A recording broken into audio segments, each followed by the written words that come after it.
You are listening to the IFH Podcast Network. For more amazing filmmaking and screenwriting podcasts, just go to ifhpodcastnetwork.com. Welcome to the Bulletproof Screenwriting Podcast, episode number 111. To learn what we fear is to learn who we are. Horror defines our boundaries and illuminates our souls. Guillermo del Toro.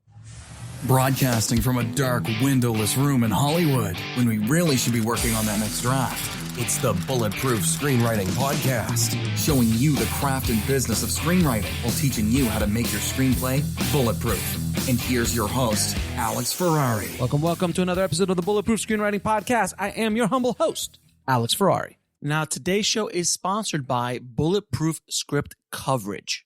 Now, unlike other script coverage services, Bulletproof Script Coverage actually focuses on the kind of project you are and the goals of the project you are. So we actually break it down by three categories: micro budget, indie film market, and studio film. There's no reason to get coverage from a reader that's used to reading tentpole movies when your movie is going to be done for $100,000. And we wanted to focus on that at Bulletproof Script Coverage.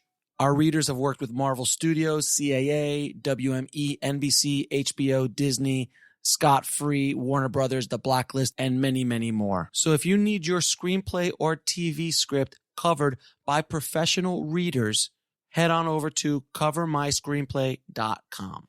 Arc Studio is one of the best screenwriting software packages out there. Arc Studio Pro is taking professional screenwriting software into the 21st century with real-time collaboration just like Google Docs, a beautifully minimal distraction-free user interface, and automatic backups to the cloud so you never lose your creative work again.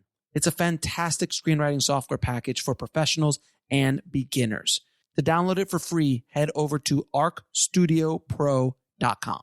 Well, guys, today you're in for a treat. On the show today, we have showrunner, writer, and director Steven Deknight. Now, Steven started working as a writer on shows like Buffy the Vampire Slayer, Angel, Smallville, and Dollhouse. But he really came into his own when he created the series Spartacus, which went on to be a huge, huge hit. He later jumped on the Netflix series Daredevil, which was the introduction to the dark, gritty superheroes of the Marvel Universe. And Daredevil launched that whole group of shows that aired on Netflix. In our conversation, Steven and I talk about the business, talk about the highs and lows of being in the business, how to navigate working in Hollywood, and we also talk about his feature film directorial debut, which happened to be a $150 million budget film, part of a franchise started by Guillermo del Toro called Pacific Rim Uprising. And Steve really was extremely candid about his experience on Pacific Rim Uprising, how it came to be, all the craziness that happened, and some of the reasons why the story wasn't what he wanted it to be, and so much more. So without any further ado, please enjoy my conversation with Steven Deknight. I'd like to welcome to the show Steven Deknight. How you doing, Steven? I'm doing great. Great to be here. Thank you so much for coming on the show, man. I truly appreciate it. Like I was saying before we started, I'm a fan. I'm a fan of what you've been doing for a while, man. And I can't wait to get into it. So before we get started, man, how did you get into the business? Oh, now that's a story. I actually grew up in South Jersey back in the 60s, 70s, 80s. I was born in 65. I literally was born and grew up in an area that didn't even have a zip code. It was so small. Right. I lived on a tiny little road called Dutch Neck Road. It sounds made up. RD4, I think it was, Rural District 4, way out in the sticks in South Jersey. I grew up loving monsters and horror movies and science fiction movies. I used to spend hours building the old Aurora horror models. Mm-hmm. I just loved that kind of stuff. Eventually, we moved to a town called Millville, which was about an hour and 20 minutes from Atlantic City down in South Jersey. And that's where I spent, my teen years, all the way through high school. And I just, again, at one point, I wanted to be a stop motion animation guy because I loved Willis O'Brien and Ray Harryhausen. And then I switched to, I wanted to be a special effects makeup guy because I was a huge fan of what Dick Smith was doing. Mm-hmm. I actually remember, and I back then, without the internet and only 3 stations on the TV, information was hard to come by. People don't understand that we're born after the age of the internet, just how hard it was to find stuff. So my lifeline, being way out in the sticks, was magazines like Starlog and Famous Monsters of Filmland, Fangoria. And I remember in an issue of Famous Monsters of Filmland, they usually had a page or two that highlighted fans who were doing amazing model work or makeup work. And they had some pictures in there from a young teenage aspiring makeup artist named Rick Baker. And I think the picture showed he had done this prosthetic that showed like a broken arm with a bone poking through. And I thought, man, I want to do that. But I couldn't get any of the materials. I didn't know how to get any of the materials, and I was just lost. So eventually I started wanting to be an actor. I did a lot of acting in high school. And when I finally went to college, I went to UC Santa Cruz from 85 to 89. And I went primarily as an actor to study acting. And after about 2 years in the undergraduate program, I realized I was an okay actor. I wasn't a fantastic actor. And I'm not a big guy. I'm about 5'7". At the time, I weighed maybe 120 pounds soaking wet. So I wasn't a leading man. I didn't have the chops of a Dustin Hoffman or an Al Pacino. But I'd always been interested in writing. So I started writing plays and putting them on at UC Santa Cruz. From that, I got accepted into the graduate playwriting program at UCLA. Which to me was always one step closer. I loved the theater. I will always love the theater. But trying to make it as a working playwright in this day and age is such a small target. And I had always loved movies and television. That was my main thing that I was a big fan of. So I went to UCLA with the idea of going through the playwriting program and then eventually breaking into movies. So I spent 2 years at the playwriting department. Then I stayed an extra year to go through the screenwriting department. And then I got out. This was in 89. And I thought, well, give it about 6 months and I'll be writing features. So I got a part-time job as a English as a second language teacher in a little Japanese private school in the Valley in Van Nuys. And I thought, well, I'll be here 6 months, maybe 7 before I break in. 6.5 years later, I'm still an English teacher at this little Japanese school, getting older by the day. And, I would work during the day and then I would go home and write all night. And I kept writing one feature after another that nobody wanted, just no excitement whatsoever. And I was entering all the contests. And one of the big ones, of course, is the Nicole Fellowship, screenwriting contest. And one year I made it, there was 4,000 people that entered the contest, and I made it down to the final 5, and I lost. But that's a win at that point. It's a win, but it's a painful win. I was that close, and then it was a kick in the nuts. But I dusted myself off, but because of that, I got some interest from some agencies, all very, very, very small. So I was able to sign my first, what I consider real agent. I had tangential agents, and I had one manager that went really poorly. So I never had real rep. So I signed up with a very small, it was actually an actor's agency that had one literary agent in it, a lovely woman, but I think she was getting towards the end of her career. But she was great. Really still couldn't get a lot of traction. But I had a friend that I went to Santa Cruz with, a guy named Delroy Robinson, wonderful friend of mine. He calls me up out of the blue and says, hey, I'm working as a production coordinator on this MTV show being produced by, of all people, Roland Joffe, the guy that did The Killing Fields, The Mission. And it's a weird little teen sex comedy called Undressed. And he said, I don't think it's going to be picked up, but if it does, I can get your stuff to Roland Joffe's people. And I go, okay, great. 6 months later, he calls me up and says, hey, they picked it up. Send me whatever you have in TV, and I'll give it to Roland's people. At the time, I was doing just features. So, but I did do probably about 6 months before my friend called me up, just an exercise in television. And I wrote a spec, Deep Space Nine, which was a show I was really enjoying at the time. As I discovered later, nobody wanted to read it, including the people at Deep Space Nine. But it was kind of a big adventure story with a lot of humor in it. It was about why Ferengis are so small. And it was basically through genetics.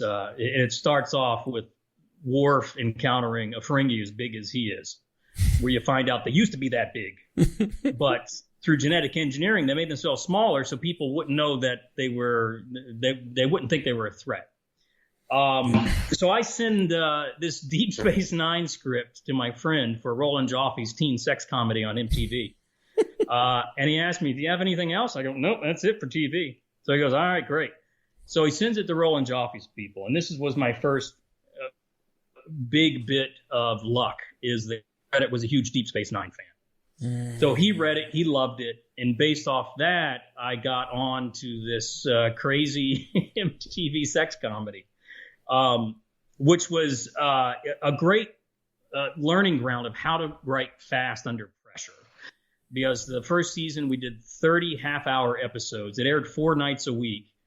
And we, from start to finish, from scripts to posts, shooting the whole thing, I think we had 15 or 16 weeks to do everything. Wow. So it was just a machine. We were just grinding. And the show became a hit for MTV. So I was on there for about 4 seasons, but it's like dog years. It was like maybe 18 months. We did 4 seasons. And by the last season, we were doing, I think, 40 episodes in like 20 weeks. And it was such a grind. Jesus. And there's only so many ways you can get undressed teenage characters undressed. Literally, I remember my breaking point was these 2 teenage girls were having a conversation, and my edict was, you've got to get them partially undressed. And literally, one of the girls goes, this tag on my shirt is driving me crazy. Zoop. And I thought, my soul just left my body. I thought, I'm appreciative that I have a paying job, but my God, I've got to try to parlay this into, because who knows how long the show is going to go. A side story, I worked with some great people. Lizzie Weiss, who went on to write Blue Crush in several TV shows. And, of course, the big name that came out of there was Damon Lindelof. Side story for everybody out there struggling. Dale and I thought Damon Lindelof was an amazing writer, just an incredible find. The head writer didn't like him and didn't like his writing and kept rewriting his fantastic dialogue and making it terrible. So that can happen to the best of us.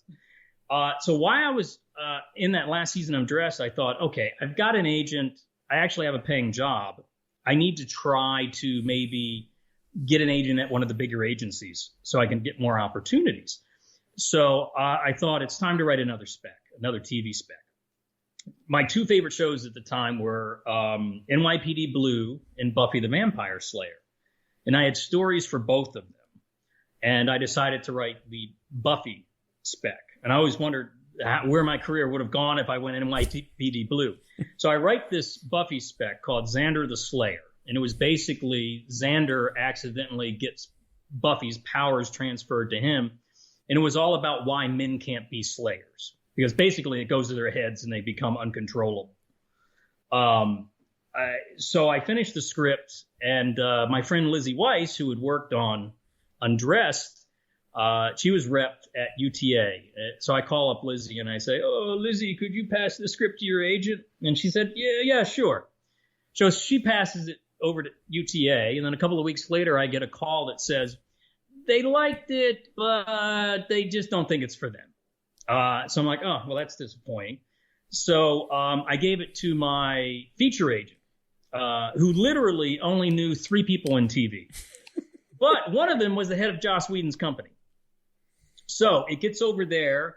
They read it. They like it. I go over and I interview for a job on the animated show that Jeff Loeb is trying to get off the ground. But at the end of this interview, they say, but Joss has to read it. And just to warn you, he usually doesn't like Buffy specs. I go, oh, okay, great. So they give it to Joss. And a couple of weeks later, I get a call that he wants to talk to me. I go in and we talk about movies and comic books. And at the end, he says, I know you were talking about the animated show, but do you want to come do an episode of the live action show? And I was like, hell yes. So I did a freelance of the live action show, and they invited me to the production meeting. And after that was over, they told me to hang around. So I was sitting in this big empty room for like 15 minutes wondering, what do you need, more rewrites? What do you want? And then a PA popped up and took me down to the Magic Box set. And Joss was there in Oxon, and they said, look, we like you. We like your work. You want to come join us full time? And I just about burst into man tears because it was my absolute favorite show on TV. And I loved all the writers that I'd been working with. So I said, absolutely, of course. So I always really consider that the real start of my career. That's when things really started to happen for me. Right. And again, all based on a spec. And, there's this thing that goes around town where people say, you can never get hired on the show if you write a spec for that show. Right. Complete bullshit. When I was doing Spartacus, if some writer had handed in a script that was at least 80% close, I would have scooped them up in a hot second. Interesting. To know that somebody could write the show. It's tricky because you have to really be able to nail it. So you got another way, because I was going to say that because I'm hearing that. I'm like, that's generally against the common knowledge of don't write a spec of the show you're trying to get on. So if you wanted to get on Big Bang Theory, don't write a Big Bang Theory spec. But when you were saying all that, you've just got the window to hit it is a lot shorter and closer. If you're writing a Big Bang Theory to get on a Friends, I know there's two different eras, but you know what I mean. That's a looser. I could see the talent, but if you're nailing the characters of these writers, like if someone in Spartacus, those characters so well, they got to really understand the voice and really understand that. But if you nail it, you're good. You're in.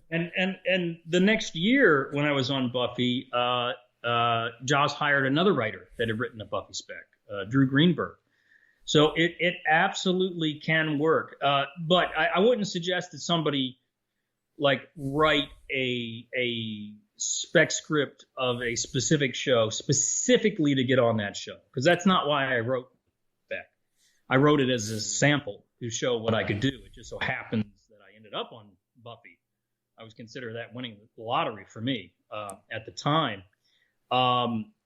More than anything, when you're writing a spec script, my big advice is you've got to kill it. You have to love this story, and it has to really be something special, not just for the reader, but for you. Don't just pound out a spec script because, you feel like you have to. Even with the Deep Space Nine thing, I wrote that one from my heart because I was really excited about this story about a giant Ferengi. And that kind of passion, it's what I look for as a showrunner now when I read a sample. Right. Is that I don't care. It could be, I could be looking for writers on a big sci-fi show and get that's like a spec Friday Night Lights. As long as it's good, I don't care. action, the sci-fi stuff, as far as I'm concerned, anybody can do that. I mean, it's character and dialogue that's difficult.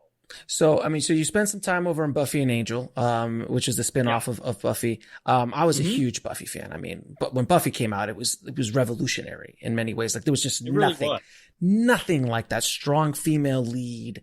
I mean, and I think the only way a show like that could have gotten on air is by a fledgling new channel like the WB that was just trying to find its roots. And I've heard Sarah Michelle say many times, she's like, a lot of people look at this as it was a hit. Like there was a show called Buffy the Vampire Slayer on a show with a dancing frog. There's no guarantees of anything happening with that. I remember when I first heard about it, I thought they're making a TV series out of that movie that wasn't so good. That's an interesting choice. And of course, at the time, I didn't know anything about the backstory about the movie. But it was such a surprise, especially since, if people remember, the WB at the time was really known for half-hour urban comedies. That's what they were doing. That's what their bread and butter was. And the quickest way, I have realized in my 20 years in the business, the quickest way to rise meteorically in your career as a writer showrunner is be the guy that launches a network that gets there first. It's like what Sean Ryan did with The Shield, and it's also what Matthew Weiner did with Mad Men. I remember for a couple of years in a row, I would get calls from my agent. I remember they called up and said, "Hey, AMC is doing original programming. Do you want to talk to them?" This was before Mad Men. And my reaction was, AMC? I'm on a network with 22 eps a year. Why would I want to go to AMC? And then I had the same thing with several of these. And then when it finally got to, they called me up and said, "Hey, Starz wants to do original programming." And I said, "Yes, I'll talk to him." Yeah, obviously. Let me get over there. What's the address? Let me go. Exactly. Yeah, exactly. So you also, you did your time over at Buffy and Angel, then you jumped onto Smallville, which was also fairly kind of revolutionary of a show. I remember because it was, you're tackling one of the most famous characters in history. But it seemed like you guys had a ball just exploring all of those things in Clark Kent's and Superman's early life. That must have been a ball to be working on. It was, it was completely different from the way we worked on Buffy and Angel. And again, this goes back to my Jeff Loeb, who I'd met through Joss on Buffy and Angel. He was working with Miles Miller and Al Goff, who created Smallville. And he was over there on Smallville, and he was trying to get me to come over. So I came over and interviewed with him and really liked the guys and ended up going over there. It was Smallville was interesting. Obviously, it's a different animal in many ways. Smallville was much more hard on your sleeve, earnest than Buffy and Angel. And also with Smallville, you had all the Superman mythology. And you had to get the approval of the feature side to bring in characters. Like I remember Alan Miles always wanted to bring in, I would never let them. Which one? I'm sorry, what was the character? Bruce Wayne. Oh, yeah, I always wondered that. And was it true that they couldn't wear the cape? Like the cape was not allowed? Like the correct. suit? Didn't want him in the suit. Right. Yeah. Not until I think that very last shot. And my time on Smallville was, I had a blast. I also look at, I was doing a lot of writing on the scripts, and every year, like fan sites would put like the top 5 episodes in the worst 5, and I was always in both. It was like I was always, and they were completely right. I did some really shit episodes that haunt me to this day. I always joke about the exploding baby episode. There's an episode called Ageless where Clark and Lana find a baby that's rapidly in spurts getting older until it explodes. I vaguely remember that episode. I remember because it was a horrifying imagery. Yes, a horrifying episode. The funny story about that is I was in the room breaking this, and this was the first one that I was directing for them. I had directed 3 episodes of Angel. This was my first directing for Smallville. So we were in the room breaking my story, and I was very excited to tell this story about Kryptonite Zombies, which is basically LexCorp, a truck, classic like Return of the Living Dead setup. This LexCorp truck is transporting the radioactive sludge from their experiments with the kryptonite. Obviously. Through a rainstorm, the truck overturns and it leaks into a graveyard, and it's Kryptonite zombies. And Clark is powerless against the Kryptonite zombies. And they surround the farm, and they can't get out of the farmhouse, and he can't use his powers. And I was like, Kryptonite zombies, now you're talking. This is my stuff. I go off to do a rewrite on another script. I come back in. I bump into Al in the hallway, and he goes, hey, we've changed your episode. Great news. This is a great story. Clark and Lana find a baby. And I'm like, the fuck just happened? Where did the Kryptonite zombies go? Kryptonite zombies. So we did that episode. It did not turn out well. I mean, through no one's fault except my own, because I just couldn't get my head around it. And I almost stopped directing then. I was supposed to direct the next season. I passed. I said, And then in the 3rd season, I directed the Justice League episode, Justice. Yeah. Which I felt like I kind of vindicated myself after the exploding baby episode. But it was great fun to work in that world, and everybody was. The actors were so wonderful on that show, especially Tom Welling. I can't say enough good things about Tom Welling. Mm-hmm. You would think that he would have a big head and be very difficult. Quite the opposite. I remember we were shooting in some gas station way out on the outskirts of Vancouver.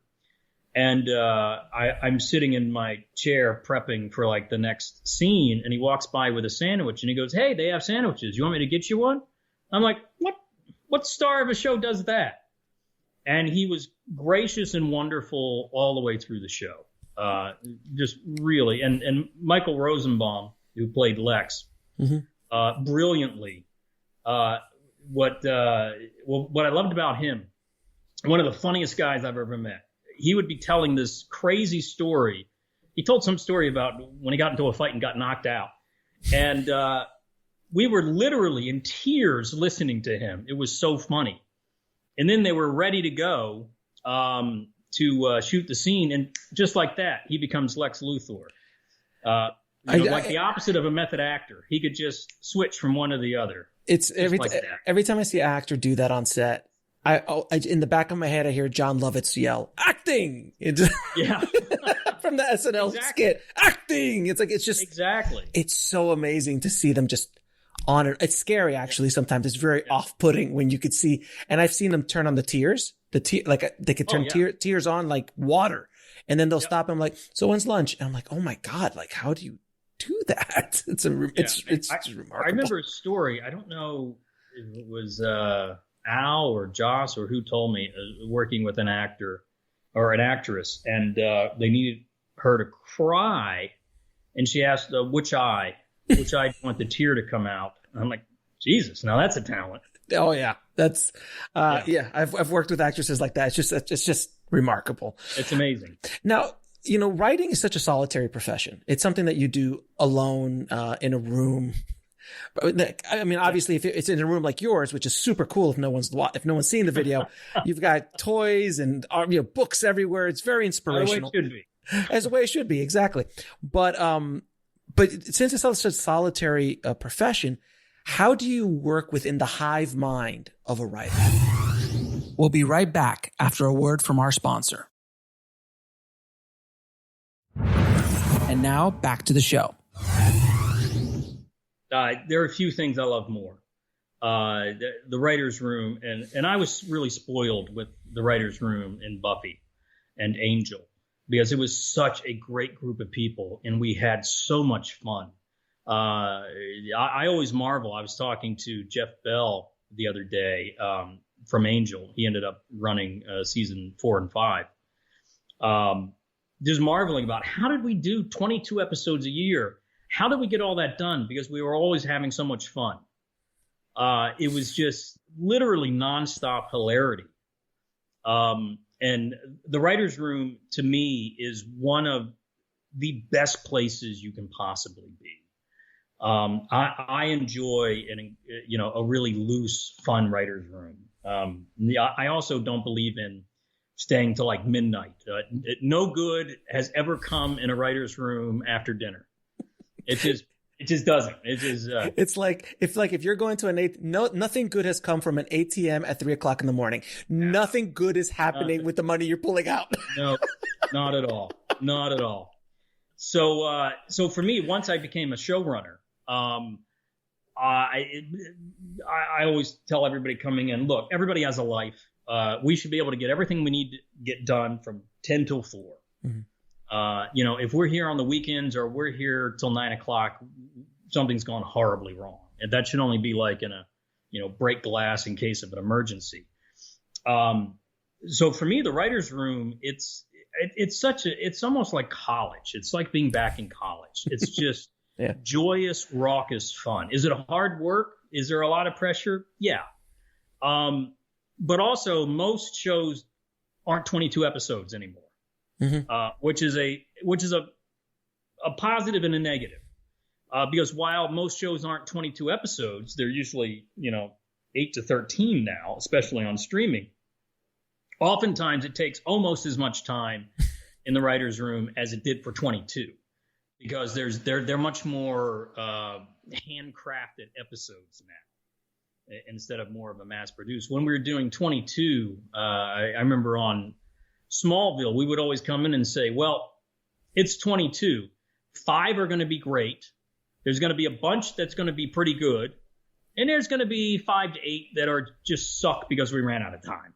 And you just have to accept that. We ran out of time. We ran out of money. When you're doing 8 episodes, you can't have 2 of them suck. Right. They all have to be fantastic. So you sweat every single one. But the writer's room is just such a fantastic place. It's a place that's changed for the better. As I remember when I got the opportunity to run Spartacus, I really wanted a diverse writer's room, very inclusive. I was looking, for a broad range of voices. And at that time, which was, I think I started working on it in late 2008.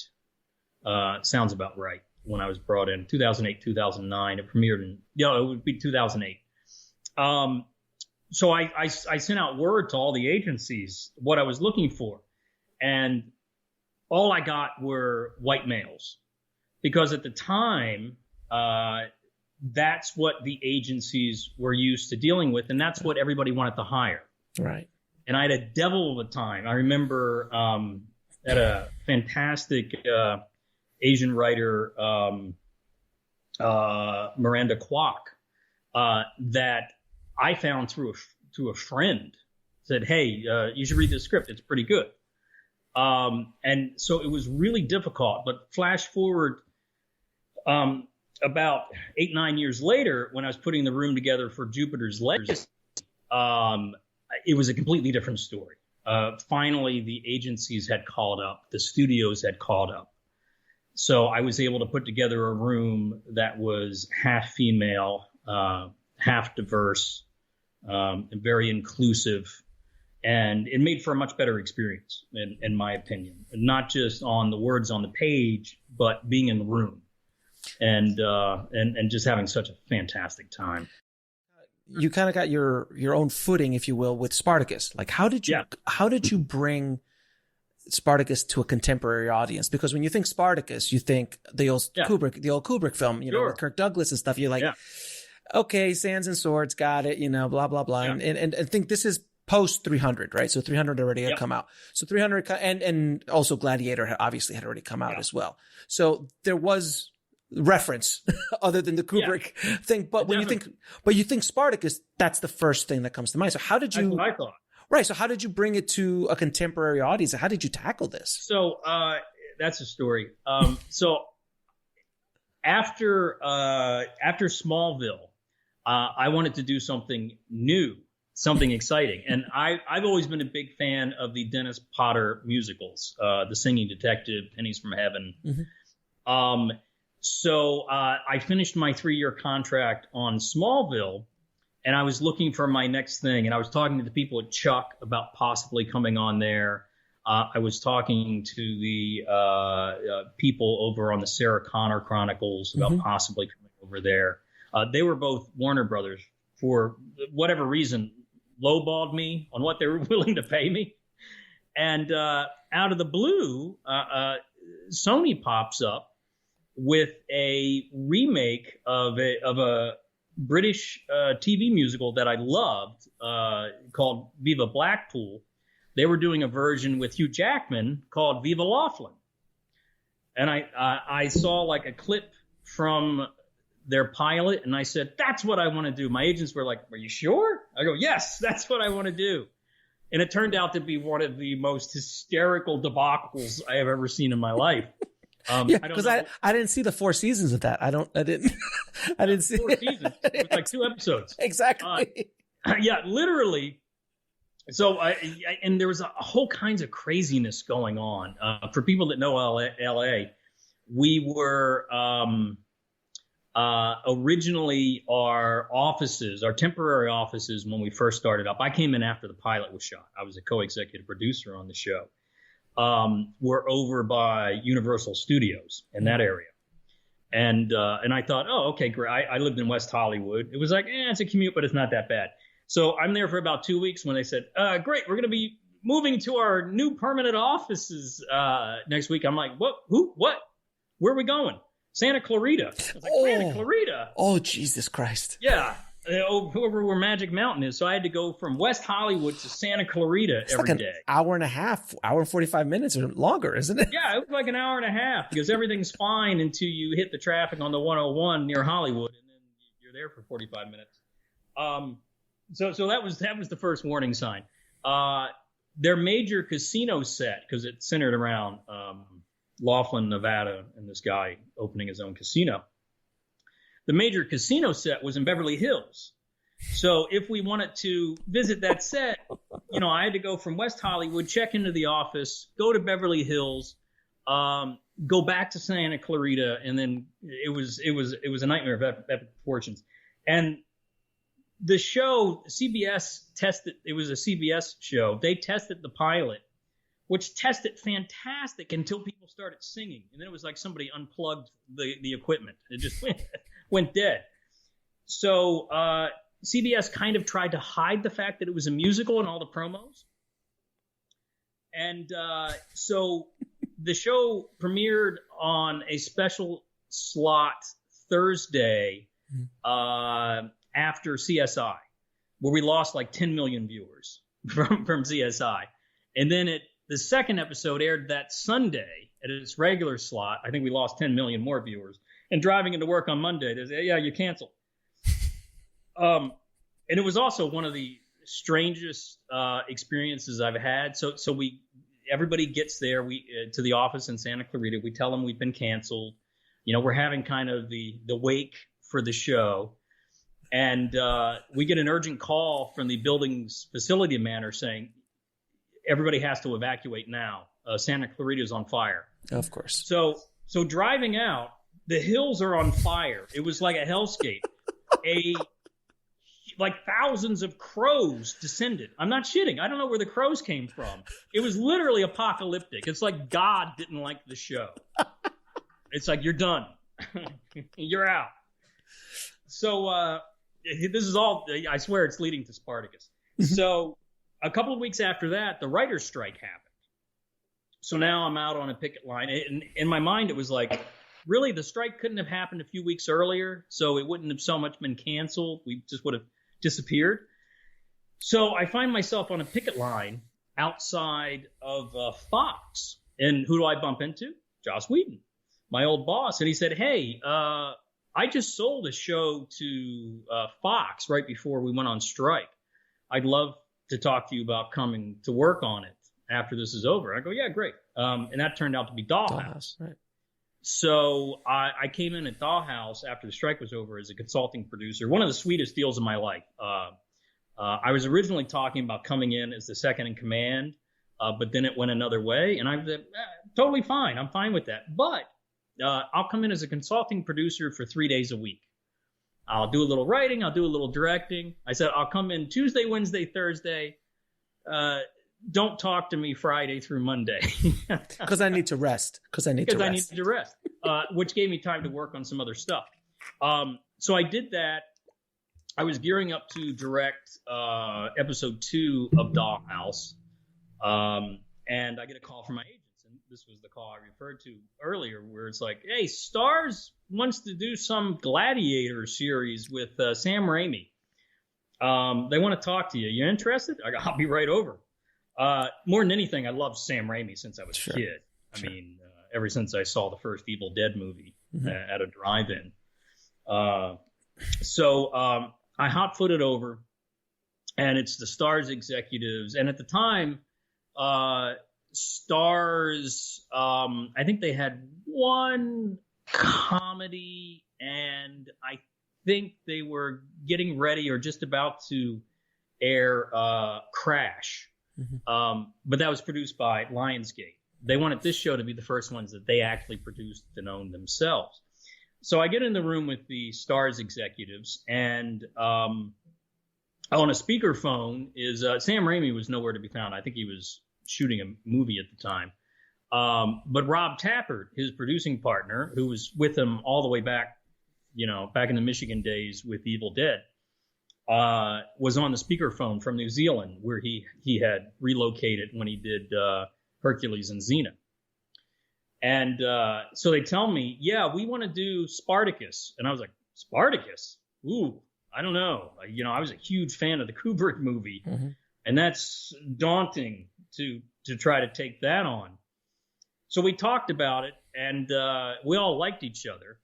So at the end of the meeting, they said, great, we love what we're hearing. When can you start? And I said, in about 2 months. I'm about to go direct this thing for Joss Whedon on the show I'm on. And they said, oh, well, we can't wait that long. We're going to have to keep looking. I go, Godspeed. Sorry, I'm tied up. So I was actually on set shooting this episode of Dollhouse when my agents popped up and said, hey, Starz called again. They've talked to a lot of people. They haven't found anybody they liked as much as you. Would you still be interested? And I said, hell yeah. So I literally on a couple of weeks later on a Friday locked my cut of that episode of Dollhouse. And then on Monday started on Spartacus. And I've mentioned this before in interviews. I didn't know anything about Roman history. The extent of my knowledge of Roman history was Kubrick, Spartacus, Gladiator, Ben-Hur, all of those old swords and sandals epics. So I quickly started reading up about the Third Servile War that Spartacus was involved in, and I realized that so much of the story is just made up because there's not, there's a lot of information about who won this battle and who won that battle, but there's not a lot of character stuff. And even this comes into play in the show. His true name has been lost through the ages. Nobody knows what his real name was. He was named Spartacus after an ancient king by the Romans. Nobody knows who he was, and no one ever found his body after that last battle because there were just thousands of dead bodies. So we launch into it, and this is where I find out is how Rob Tafford sold this show to Starz, which is one of the funniest things I've ever seen. He showed me after I was on board. He basically sent them a DVD. It was like an old William Castle kind of thing. It's him sitting at his desk and talking to the camera, and he's saying, wouldn't it be great if we did a show about Spartacus and it looked like this? And then they showed clips from 300 and Gladiator. And people at first were saying, it looks like a 300 ripoff. And we were always very honest and upfront that we loved what Zack Snyder and Larry Fong did with 300. And we wanted to take that technology and take what they did and see if it would translate into a TV show a weekly TV show. So we owe a huge debt to Zack Snyder and Larry Fong with the work they did on 300, which was just revolutionary. So we dive into Spartacus. I start reading every book on Romans and the Third Servile War. We hire a couple of PhD Roman history experts who are just invaluable.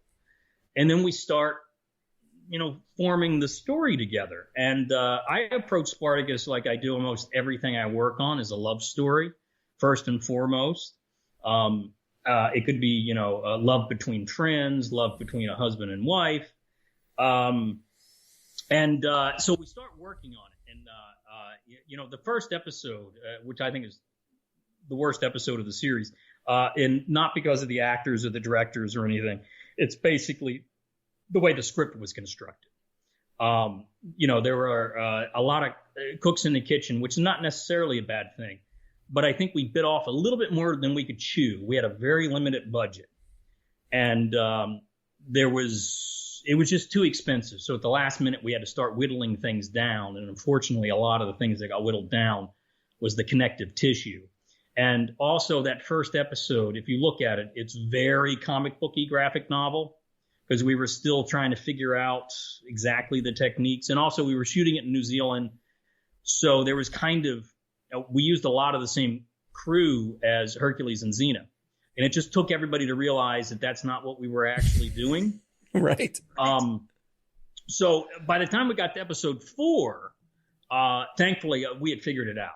That's an episode called The Thing in the Pit, where Spartacus is sent to this underground fighting pits. And at that point, everything started to click. On the writing side, we kind of dialed it in. On the production side, we dialed it in. And from there, we took off. It was one of the early shows that went straight to series instead of doing a pilot, which is why the pilot's a little wonky. It was something pretty new back at that time. Now we do it all the time. It's mostly just a straight to series order. Thankfully, the thing that I think made the show a big hit, because we were airing each week, it wasn't, dropping all the episodes at the same time. And I remember when the first episode came out, Starz sends you a big book of all the reviews. And it was just page after page trying to find something that somebody said good. Right. Everybody hated it. One reviewer said it was the worst TV show of the decade. And this came out January 2010, so the decade just started. But thankfully, we had completed all the episodes. We had already shot all 13, and Starz was airing all 13. This wasn't network television where they were going to cancel it. Mm-hmm. And we knew starting at episode 4, things got a lot better. And Starz made a deal with Netflix to show the episodes weekly. And that's what really helped us. Right. Because it really found an audience between Starz and Netflix. It found an audience. And by the end of that first season, a lot of the reviewers that saw that first episode and hated it circled back around and said, you know what, you all should check this out because it actually gets a lot better. That's awesome. Yeah, so we had a bit of a bumpy start. And then, of course, sadly, as everybody knows, our star, Andy Whitfield, passed away. Right. We were prepping season 2 when we found out that he had non-Hodgkin's lymphoma. So we had a lot of talks about, do we cancel the show? Do we shut the show down? We can't wait 2 years to do the next installment because we'll lose the audience. So we kept working on season 2, but we kept talking about, we want to give Andy time to go through treatment and get better. And so I approached Starz and Rob Tafford about what if we did like a 2-episode like mini movie prequel. And Starz says, well, 2 episodes, it's not worth the money to do 2 episodes. And then the suggestion was made, what about 4 episodes? And I felt like it's too many episodes for a concise story, not long enough for a full story. And then eventually they came back and they said, well, what about 6 episodes? And we're like, yeah, that's just right. So that's why we did Gods of the Arena, the prequel, to give Andy time to go through his treatments. And it's also, it's one of those things. It was born through a very tragic situation, right. But it's also, I think, one of the seasons I'm most proud of. Because it just seemed like everything was clicking. And we got to introduce Gannicus, which we were going to bring into the show, but we got to introduce him in a way where you really got to know him. Then Andy Whitfield got a clean bill of health. And we went to Comic-Con and we brought him and we announced he was coming back and that we started to gear up for season 2 again. And then we got the call that the cancer came back and he passed away a couple of months later. Which was really, really sad. And we were faced with a choice again. Do we keep going? And Andy was very firm at us to finish telling the story. So we did a big worldwide search and we found Liam McIntyre to carry on the show, which I can't give enough props to Liam. It was such a hard thing to step into. And Liam was a huge fan of the show. Mm-hmm. And Andy's work. So that made it doubly difficult. But it was, and what really made it special is our executives at Starz at the time, most of them were used to programming, movies and specials on Starz. So when they would have a question or they were uncomfortable with something we were doing, Rob Tafford and I would say, no, trust us. This is how it should work, and you're going to be very happy. And they would say, well, you're the experts. Go ahead. So they were wonderfully supportive, very hands-off. And the way we approached the show, Rob and I had some very early conversations because Starz wanted to do a male-driven action show, mm-hmm. Which I'm all for, but I have ulterior motives. I'm a bit of a lefty, and I wanted to work in the ideas about, social justice and equality. And my big thing at the time was I felt like, and you see it even more today, that there was an economic slave class being created in the United States, that you had the super rich, the middle class was being eradicated, and then you had the poor that were basically there to funnel money to the super rich, which unfortunately is still the case. So that was really all of my subtext. And Starz was fine with all of that. And we also, I don't think we could do that show today because, it was beyond R-rated. It was NC-17. Mm-hmm.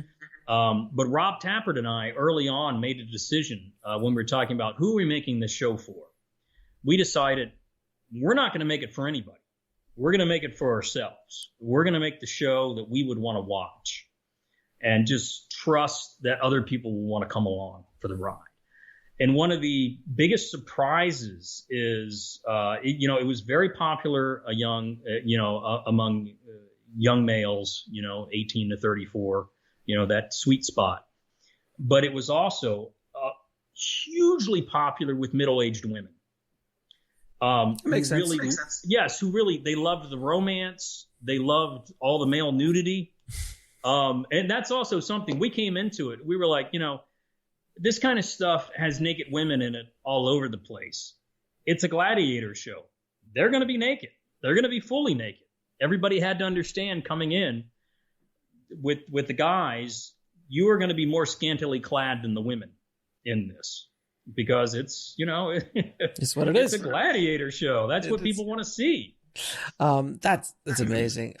So you had some time on Daredevil, mm-hmm. obviously, which was, amazing. I just love what you guys did with Daredevil. It was just and it was such a lot of pressure because you had to, you had to make that fans happy, but you also had to make Netflix happy because this was the first big launch of the Marvel stuff on Netflix. So if Daredevil would have failed, we might have not gotten the rest of the guys, or probably not. Yeah, it would have been a lot less seasons of all these other great characters. Yeah. How did you deal with that pressure, and how did you just kind of like run into that, or you just said, screw it, let's just write?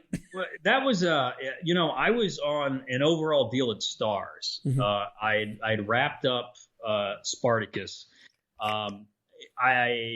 Me in the writer's room had written a full season of a series called Incursion, which was kind of like Aliens meets Band of Brothers. Mm-hmm. And we were actually at the point prepping to cast when they pulled the plug because it was too expensive. But I was still on this overall deal. So I was being paid a handsome amount of money to sit at home and think up ideas. And I did a script for Stars based on the Italian crime series Romanzo Criminale, and then I was working up some other ideas because they didn't feel that was quite right for them. So I had about 3 months left on this very sweet deal when I got a call from Jeff Loeb again out of the blue,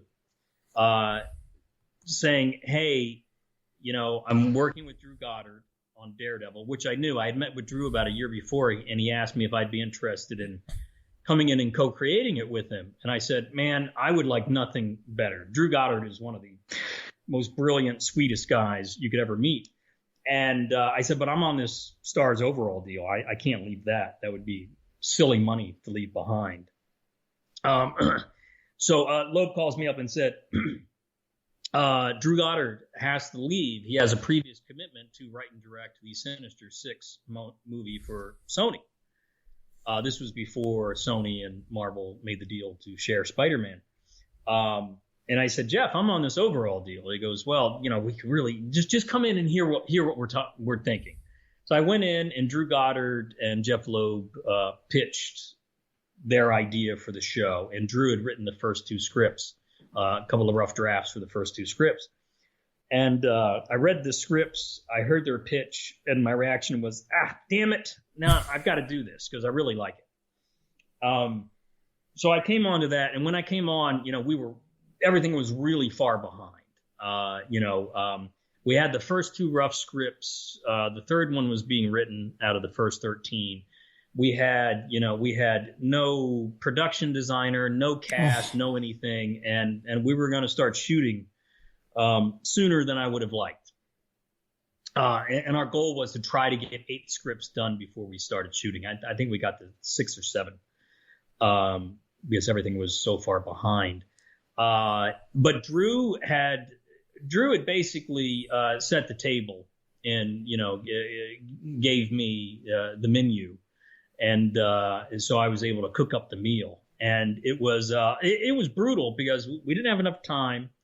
As often the case, you never have quite enough money.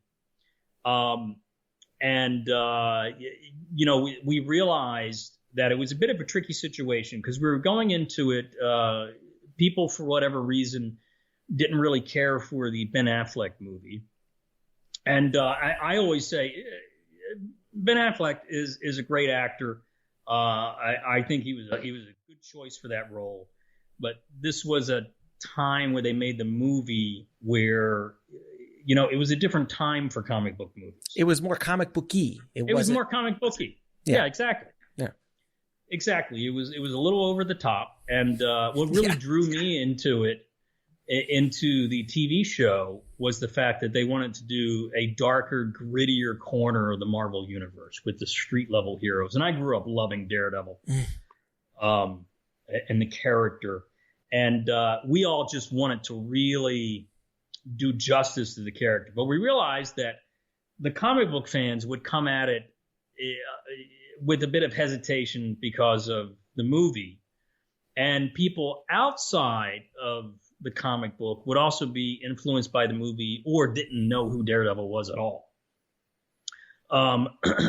So really, the way we approached the show was the origin story of Daredevil and the origin story of Kingpin, both at the same time. They were both two sides of the same coin. And there was a lot of, it was a difficult show, because there was all the pressure, because it was the first one in this multi-million-dollar 4-show in a spinoff with the Defenders deal that was completely unheard of. And as we started working on it, Marvel started to get a little nervous that it was a little too dark. So there was some wrestling, and I got to preface by saying I loved everybody at Marvel, Joe Quesada, everybody. I would be in a foxhole with those guys any day of the week. But of course, there's going to be creative wrestling. So I remember at one point, to lighten the show up, the suggestion was made that there should be a funny Russian character that keeps trying to say things in English, but it's wrong. It's kind of a running joke. And I about blew a blood vessel. And I said, no, the Russians don't work unless they're scary. They have to be scary. Let's not water this down. Of course, we can have humor in the show, not that kind of humor. So it was a grueling, and there was a lot of talk about how far do we push it. You pushed it pretty far. Yeah. I obviously, I mean, they brought in the guy that did Spartacus, so there's no surprise there. I was about to say, some of those scenes, I was just like, wow, they went for it. Yeah, it's like the infamous episode at the end of, I think it's episode 4, where Wilson Fisk crushes the Russian brother's head in the car, which Drew had pitched to me. It was the trunk at the time, not the door, but it was the same idea. So when we got to the point of shooting it, we knew, if you look at the scene, you never really see the head being crushed. You see the aftermath. It's more suggestive than anything else, but it's still disturbing. The original cut was like 3 times longer. I mean, it just kept going on where he was banging that guy. And which also brings me to Vincent D'onofrio. We hadn't cast anybody when I came on. And I saw a picture. I was looking, just randomly on the internet, and I saw a picture of Vincent D'onofrio with his head shaved. And I'm like, it's the Kingpin. The guy's gigantic. He's a phenomenal actor. I mean, there's nobody else that really fits this bill. And so I went to everybody and I said, we should go after Vincent D'onofrio. And they said, what are you, crazy? He makes like $1 million an episode with the Law and Order stuff. There's no way we can afford him. I'm like, can we just try? And they go, no, it'll never work. And then they called me up. And this is a side story. They called me up and said, hey, we got a great idea. It's a little bit outside the box. Richard Gere. I'm like, what? I said, I think Richard Gere is a phenomenal actor. He's amazing. He's not the Kingpin. No. It'd be like casting me as Superman. It's just not right. So, but we went down the road, and but Richard Gere turned it down. He wasn't interested. I think he made the right choice. And then it turns out our casting director, Lorraine Mayfield, was friends with Vincent D'onofrio. She knew him socially. She said, look, let me just reach out to him. Turns out he's a huge Daredevil fan. And he agreed to do it at a greatly reduced price because he loved it. And I remember Jeff Loeb and I having the initial conversation, and he said, let's talk about his shaved head. And we thought, oh, shit, he's not going to want to shave his head. But Vincent said, he's got to have a shaved head, right? I'm going to shave my head. But just so you know, if I've got to come back and do reshoots or something, we might have to use a bald cap if I'm doing another show. And we said, no. anything you want. And him coming on really made such a difference. Him and Charlie Cox. Charlie Cox, who is possibly the sweetest man alive. And Joe Quesada had seen Charlie Cox in something years ago and was convinced that Charlie Cox was the guy. And Charlie came in for an audition. And it was one of the best auditions I've ever seen, but completely wrong. He didn't really know much about the character. In fact, he tells a funny story that shortly before he came in for the audition, he called up his agent and goes, is this guy blind? and they go, yeah, he's blind. So Charlie came in, and because he had read up about Daredevil and Matt Murdock and about his heightened senses, his take on the character was that there was so much information coming in that he was very withdrawn. So he came in and basically kind of played Matt Murdock as kind of like Rain Man. And it was a stunning performance. It was mesmerizing, but wrong. Because, Matt Murdock is a bit of a ladies' man, and we told him, that was fantastic. Not quite right. So we gave him some notes. He went away, and he came back a couple of days later and did a completely different performance that was just as fantastic. And a side note there is that he was a very svelte guy. He had never really, he was fit, but he didn't go to a gym or anything. That wasn't his thing. So we immediately put him on a program with a trainer. And the 8 to 12 week transformation this guy went through is just stunning. When you actually see him with his shirt off and he's got a six pack and all the muscles, he worked out like a devil. I literally, no pun intended. Yeah. Oh no, every time I would see Daredevil, I'm like, God, I gotta get back to the gym. Gotta get back to the gym. It was amazing. Yeah. What he did in such a short period of time. You jumped into your first feature film, if I'm not mistaken, which is a small feature. It was a little independent film, little independent film. And there was a guy who did something before then that you just kind of did a sequel for.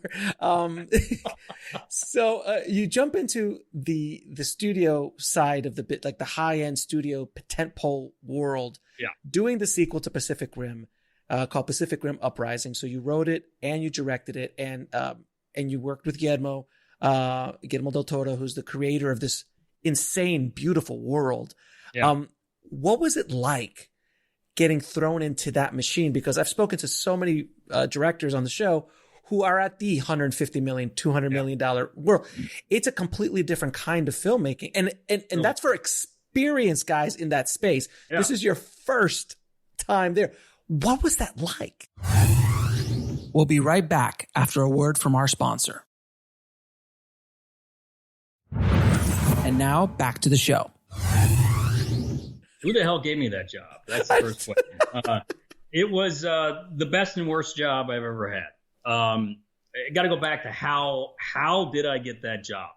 I had written a script called The Dead and the Dying, which was a very Hitchcockian psychological thriller with 3 people in a house. And it was very contained, very small movie. Mary Parent, the Uber producer, ex-studio head of MGM, read it and really loved it. I had met Mary a few years before because she was a big fan of Spartacus and she knew my agent. So my agent put us together. And I remember at that meeting, I think it was a breakfast meeting, I gave her the rough pitch to this movie idea. And she said, that sounds great. You should write it and you should direct it. And, if you ever get around to writing it, send it to me. We'll talk. So years later, I sent it to her. She really liked it. And so we set it up at Paramount. And this was a little $8 million movie, tops. And Paramount was going through a lot of changes. And as I discovered, it's very difficult to get a huge studio to pay attention to a little tiny $8 million thriller, at least at the time. I mean, this is before, Get Out came out. And streaming and all of that stuff. And streaming and all of that. So so we couldn't get any traction. We had Kerry Washington who wanted to do it like right before Christmas. I met with her. She said, I really like it. I'd love to do it. Paramount just wasn't geared up to move fast enough.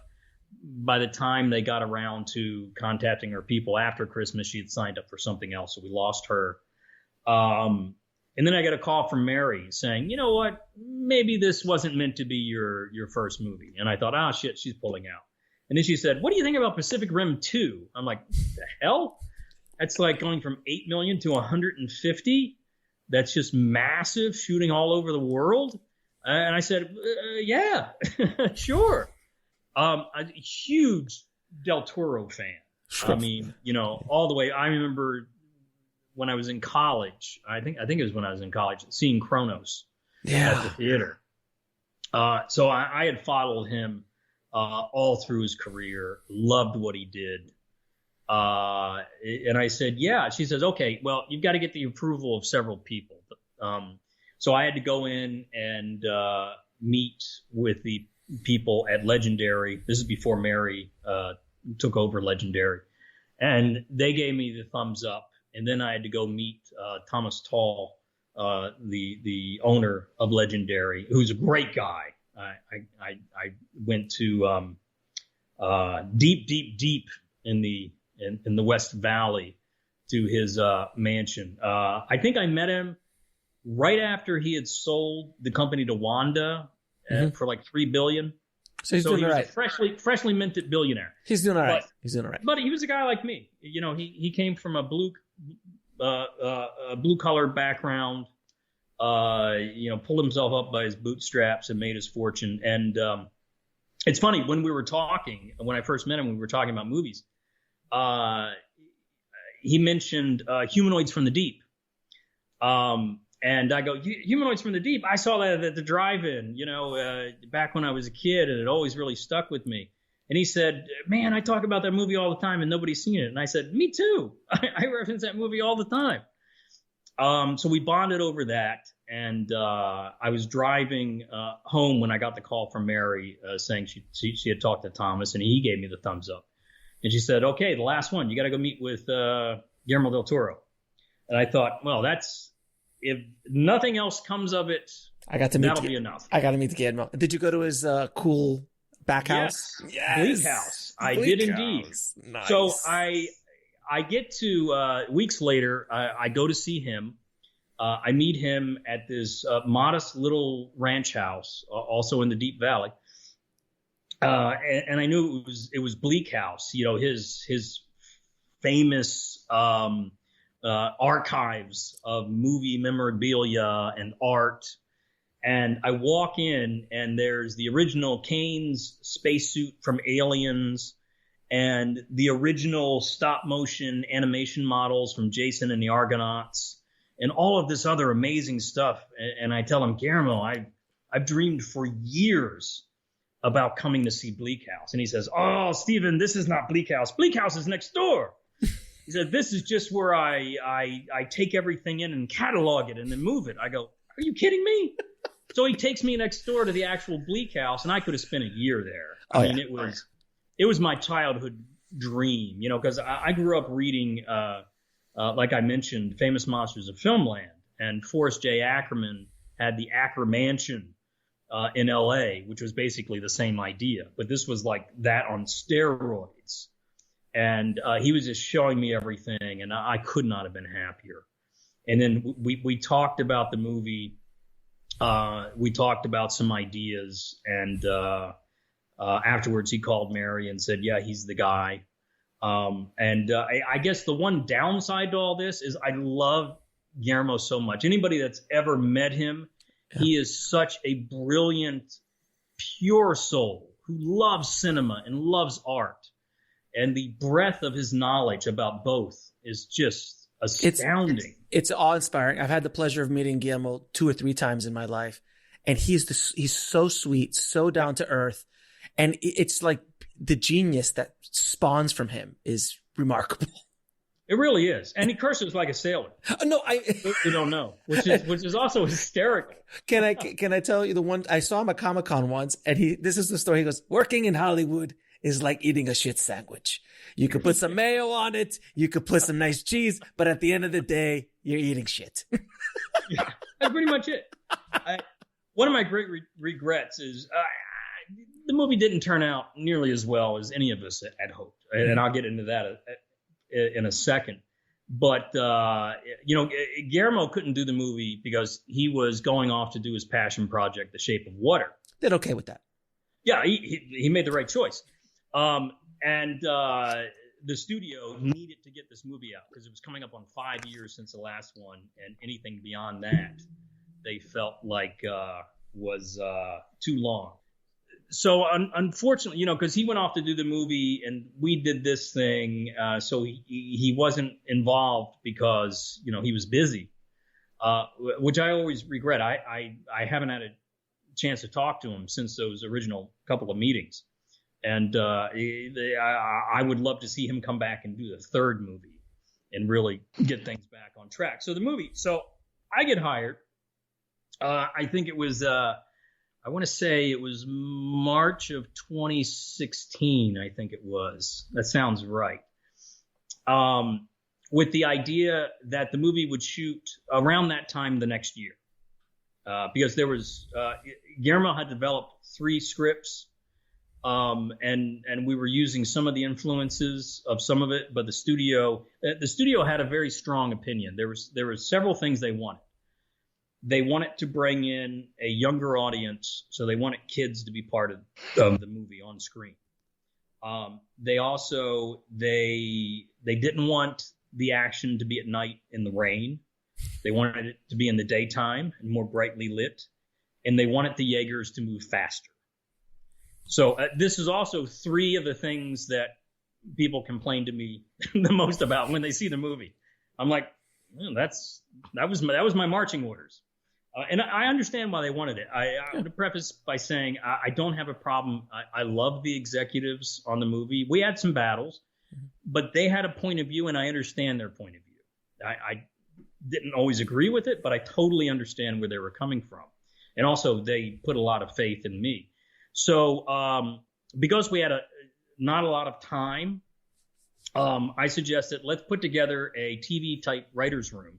We'll break the story, and then I'll take 2 writers from that writer's room, and the 3 of us will write the script so we can get it done very quickly. So we break the story. We go through a lot of back and forth. During that time, Mary takes over Legendary. So she's no longer my producer. She's my studio boss.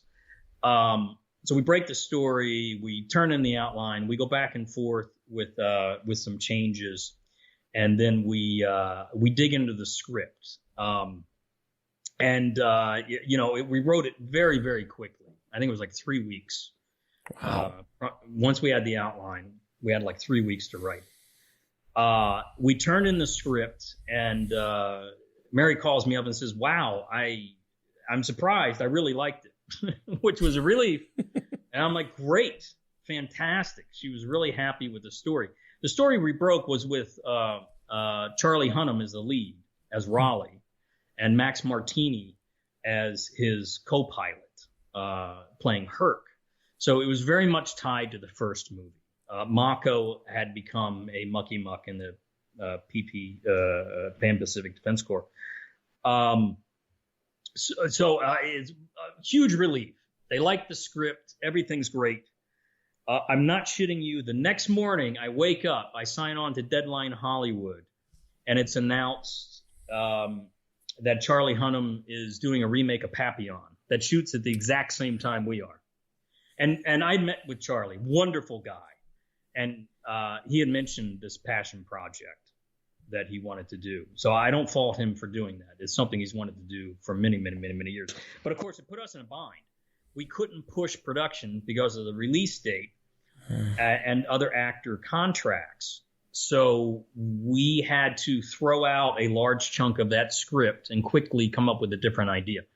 So the writers and I came up with the idea of this new brother and sister as the leads that were basically like proteges of Max Martini's character. So we wrote a completely new draft with these 2 characters. Nobody liked it, including us. So we're like, the hell do we do now? And I think it was Guillermo and Mary who came up with the idea of Stacker Pentecost's son, Jake. And my initial reaction was, how do I retcon that to make any sense? But okay, I'm willing to give it a shot. And then Mary said, "What do you think about John Boyega?" And I knew him from Attack the Block and obviously Star Wars. And I said, he would be amazing, but there's no way we're going to get John Boyega. He's doing Star Wars. He doesn't need another big franchise. She said, "Well, he's coming in for a general meeting. Let's put up all the concept art that we've done in a conference room, and I'll walk him by it." So that's what she does. She walks him by and goes, "Oh, by the way, here's some concept art for this sequel to Pac Rim." And he really dug it. It turns out that he's a huge anime fan. So he was very interested in signing on as the star and a producer on the movie.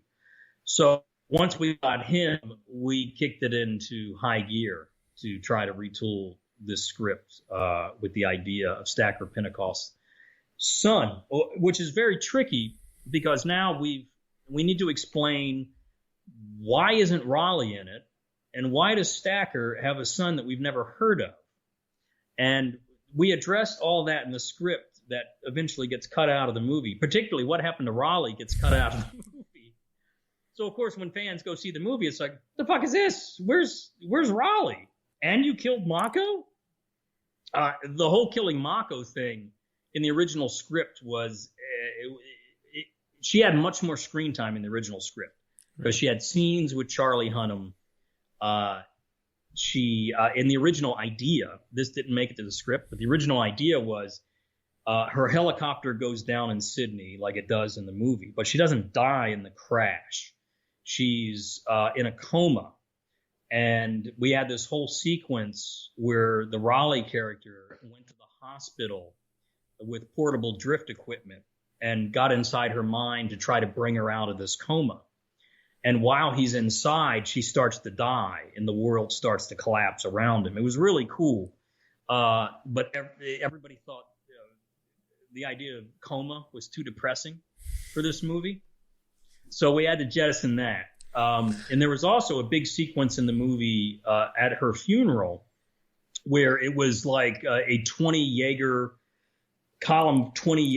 of them carrying the funeral down, the coffin down in Japan with the cherry blossoms blowing across. And it was this huge moment that we had to cut because we couldn't afford it at the end of the day. So, So I don't mean to interrupt you. So the process, and I want people to understand listening, when you're dealing with $150 million film and the studio wants a release date, so now you're backed into a release date.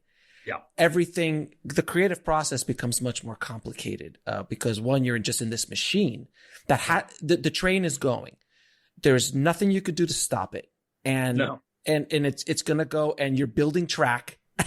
As you go, you're building track as the train. Building track where you don't know what the final destination is. Right, exactly. But you have no choice, as opposed to sit down, build a long track. You know where you're going. Take your time, then get the thing rolling. That's what a normal film kind of does. But at this, and I understand why, because the first one was such a huge hit. I think overseas is what really greenlit the sequel. Right? Is that a fair statement? It was huge in China, and that's why they were like, we got to get something else out. I left out the most important part. So when I sign on in March of 2016, supposed to shoot the next year, a week into me working on the movie, they say, "Oh, by the way, because of schedules and everything, you've got to start shooting in October of this year." I'm like, "What? We don't have a script. We don't have a story. we don't have a production designer." And then we had all the delays because we lost our main star and we were trying to get a new one and rewriting the script. And we really never recovered from that. So we started shooting, I think, late October, early November of that same year, which is, for a movie this size, is ridiculous. That basically our prep time was cut in half. And it's a super complicated film. Yes.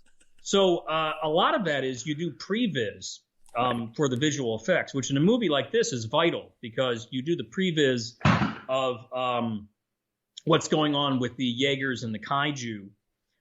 And then you can match the action inside the con pod with the actual people. Well, we never had a chance to lock down the previs.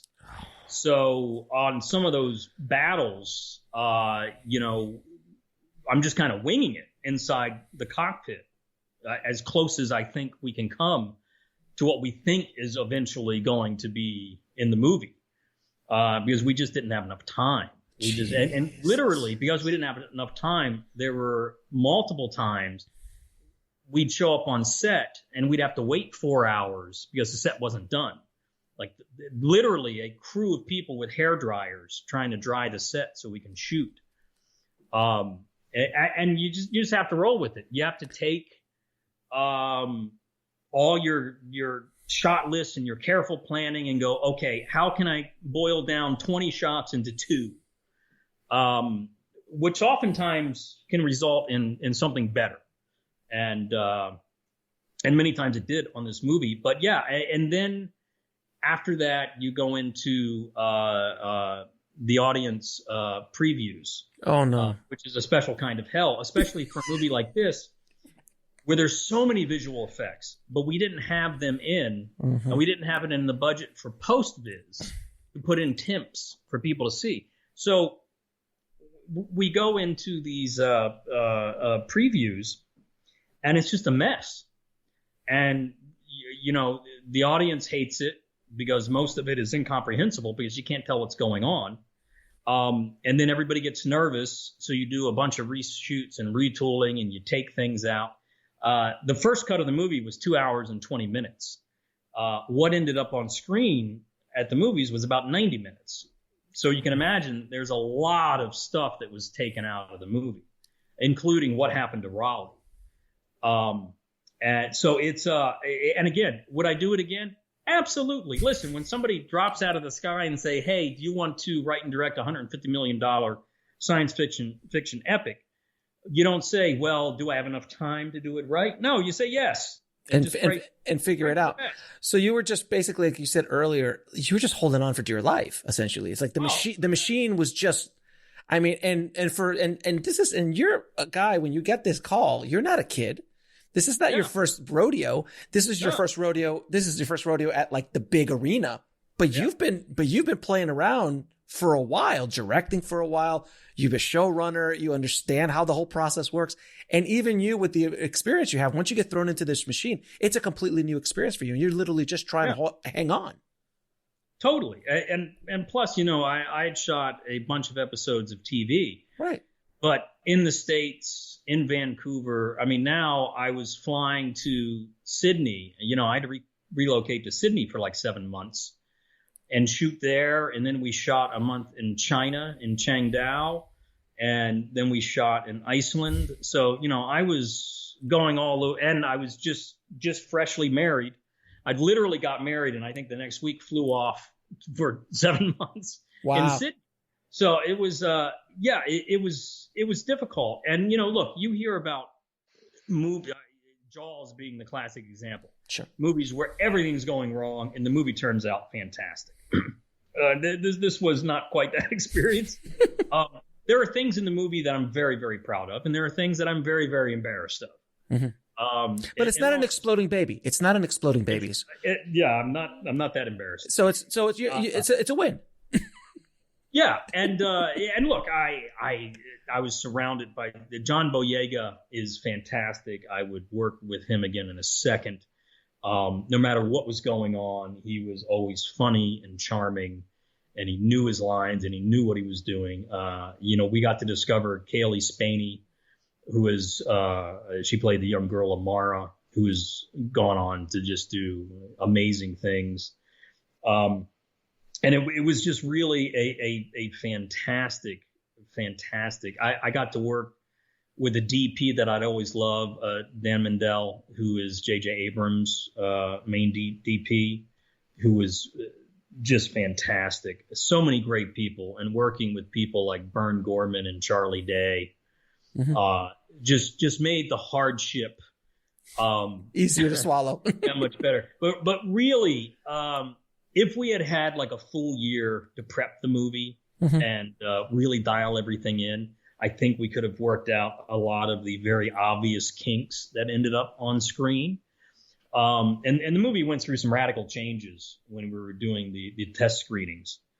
It had a completely different ending in Tokyo, and a lot of other things that we altered. And also, it's something we all, I think, now regret, is because of the test screenings. It was testing really well with little kids, like, 8 to 12-year-old kids.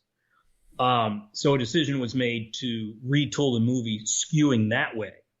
And to me, it's kind of the mistake that Conan the Destroyer did, when Conan the Barbarian was fantastic. And then Conan the Destroyer, they made for little kids, which was just wrong. I'm hoping the animated series that's coming out on Netflix helps to revive the franchise. And also, it kills me because, like, when people say, "Oh my God, I hate you! You killed Mako." I did it. I always say, well, you also have to understand, yes, but that death had a lot more meaning when it originally started. It was a lot meatier, and then it got whittled down to, I agree, it's like a blip, and I'm upset about it. But also, I had a plan for the third movie where she does come back in an unexpected way. In the end of the third movie, I had always planned to set up a crossover with the MonsterVerse, if that's the way that Legendary wanted it to go. Right. But, you know, the movie came out. The critics hated it. The audience, the movie, I think, broke even, but didn't do as much money as the first movie. So it kind of, I think, put the kibosh, at least in the short term, for a third movie. And again, if there ever is a third movie, I hope everybody has enough sense to have Guillermo come back in and do the third movie and play in that world again. Yeah, because I personally, as a fan, would love to see that. That's an amazing story of how that, because I always wanted to know what happened behind the scenes of that, because I'm like, this is Spartacus, he did Daredevil, and there's obviously something that happened in Pacific Rim Rising. I'm like, there's something there. I don't know what it is. It's not that it just was something that I'm so thankful for setting the record straight on what happened behind the scenes. And again, I don't want people to come across thinking that I'm saying, oh, those damn executives. No, it's totally understand where the executives are. It's $150 million. $150 million mark. The thing that people really want to do is idiot-proof $100 million gamble. But often by doing that, you can alienate the very people that you need to make it a success. Very, very much so. And that's basically the theme of Hollywood for the last 150 years or 110 years or something. Exactly. I have a couple of last questions that are rapid fire. What are 3 film screenplays that every screenwriter should read? We'll be right back after a word from our sponsor. And now back to the show. The Sixth Sense. Mm-hmm. Which is a screenplay that I read before I wrote my little thriller. And I love the movie. I never read the screenplay. I read the screenplay, cried my eyes out. It's just an amazing, amazing screenplay. Highly recommend that. I highly recommend you read anything by James Cameron, particularly Aliens. Oh, Aliens. It's so good, that script. Aliens is a master class in brevity. Oh my in God. how he describes things. It is a phenomenal, phenomenal screenplay. And I would also say anything by Shane Black, who also is just the way Shane does scene direction. I envy and drool over, because I can never condense it as much as he does. I've read like reading Long Kiss Goodnight or the original Last Boy Scout before it gets switched over. Just he takes what would take a normal human 5 paragraphs and he'll whittle it down to 5 words, and it pops, and his descriptions are amazing. So they're artistic. They're almost haikus. Yeah, they really are. It's like a magic trick, and that's what. When I first started writing screenplays, I made the classic mistake that everyone does. My scene direction was like, huge chunks. And eventually you learn you want to have as much white on the page as possible, because these scripts have to be read by executives and agents who read 100 scripts a week. And if they get something that's all dense text, they'll read a page or 2, but that's it. Unless it's like by Quentin Tarantino, and then they'll sit down and read the whole thing, or by Shane Black, and they'll read the whole thing. Yeah, there are some people that just defy the rules. Yeah, Sorkin, Kaufman, these kinds of guys that just Totally. Whatever. Totally. And people always say, like, you have to have everything. Your punctuation has to be perfect. Like, well, I read a Shane Black script and there was some grammatical errors. I'm like, when you're Shane Black, yes, it's okay. I promise you, they're not going to throw it away because the was in the wrong place. Yeah, exactly. And to this day, I obsess over the proofing. I'm a terrible proofreader. Yeah. So I have it proofed by other people, usually multiple people. And just like every screenwriter you talk to will tell you, you send out your script to everyone, and the second you do, you find another typo. It's so true. So true. Now, what advice would you give a screenwriter trying to break into the business today? You know, it's interesting. I think it's easier and harder. If you're trying to break in today, I highly suggest you target television. Television's a lot easier. Movies, the number of movies that are being made have shrunk dramatically. And the number of studios making movies have shrunk dramatically because of all the consolidation. And also right now trying to break in the movies because of the pandemic, the release dates are so backed up that if I were to do Rim Uprising today, it would be a couple of years before they would have a slot to release it because of all the big movies that are backed up, which is, one of the reasons that Warner Brothers is premiering movies on HBO Max. The other big one is that they want to promote HBO Max. Mm-hmm. TV, on the other hand, has exploded in an insane way. Back when I started 20 years ago, there were like 4.5 networks. And I remember. Really premium cable places like AMC, FX hadn't started doing original content, and even HBO early was. Yeah, I mean, Sopranos was like early 90s. It was 90s, right? Yeah, so it was. I believe so. Since then, now with the streamers, I mean, there's over 500 scripted TV shows on per year. Now, this is a plus and minus because when I started, shows were 22 to 24 episodes a season. So you knew going in that you had a job all year, and generally you would take 3 or 4 weeks off, and then you would start on the next season. So it was also great because there was enough episodes and enough time. When I was starting out, I got to be on set, in casting, in editing, the whole gamut, which really taught me how to run a show and taught me how to direct. Nowadays, it's more standard to do 8 episodes because there's an algorithm out there that says that's the sweet spot where an audience will finish all 8. Creatively, I think 8 is not good. Not for a season. For a miniseries, it's a little too long for a miniseries. Even 6 is a good sweet spot for a miniseries. Exactly, that's what I felt with Gods of the Arena, that it was a real sweet spot. But for me, 10 to 13 episodes is satisfying as a storyteller. You take a look at Daredevil. If we had only had 8 episodes, you wouldn't have gotten Fisk's backstory when he was a kid. We wouldn't have done Stick. There was a lot of things that we would have just cut, and it would have felt rushed, quite frankly. But because there are so many shows going on, there is a constant need for writers. So TV is just, it's a boom town in TV. Yeah. There's so many things being done. It is so hard to put together a staff these days, because there are so many shows vying for those writers. Now, and what is the lesson that took you the longest to learn, whether in the film business or in life? Film business or life? That's a good question. I feel like I'm still learning lessons. I think really the hardest lesson that I'm still struggling with is balancing creatively what I know is right and balancing that commercially what is necessary. Those two things can be very, very difficult. And that's the other great thing about TV now is all the streaming services, they're willing to try things that are very, very, very much outside the box. And that's why now you get shows.